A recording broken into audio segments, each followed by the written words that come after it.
નમસ્કાર, આપ જોઈ રહ્યા છો નેશન પ્લસ ન્યૂઝ. હું છું આપની સાથે હેતલ ભગત. વડોદરામાં બુધવારે મોડી સાંજે મેઘરાજાએ વિરામ લીધા બાદ પણ હજી પણ પૂર્વ વિસ્તારમાં રસ્તાઓ ઉપર ઘૂંટણ સમાણા પાણી ભરાયેલા છે, જેને લઈને દર્દીઓને એમ્બ્યુલન્સ સુધી લઈ જવા માટે પણ ભારે હાલાકીનો સામનો કરવો પડી રહ્યો છે. વડોદરામાં બુધવારે મેઘરાજાએ ધમાકેદાર બેટિંગ કરી હતી અને અનરાધાર વરસેલા વરસાદને કારણે આખું શહેર પાણી થઈ ગયું છે. 13.5 ઇંચ વરસાદ ખાબકવાને પરિણામે અને આજવા ડેમમાંથી આવતા પાણીને લીધે વિશ્વામિત્રી નદીએ પણ હવે ભયજનક સપાટી વટાવી દીધી છે. વિશ્વામિત્રી નદીની સપાટી 28 ફૂટે જઈ પહોંચી છે. બુધવારે મોડી સાંજથી વરસાદ તો બંધ થયો છે, પરંતુ પૂર્વ વિસ્તારમાં હજી પણ જેસે થેની સ્થિતિ છે.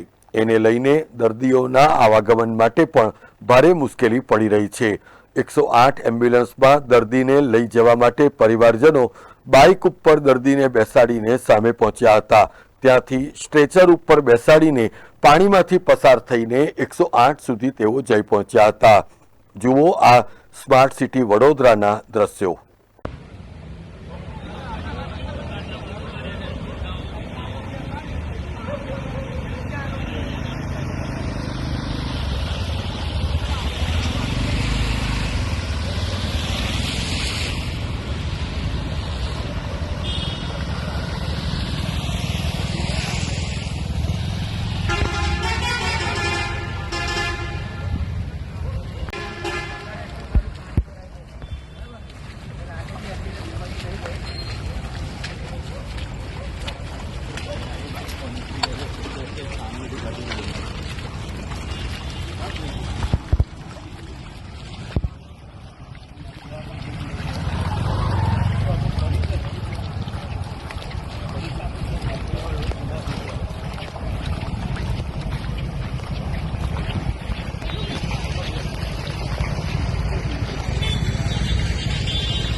કેમેરામેન નવનીત પરમાર સાથે Satyam Navaskar, nation plus news, Vadodara.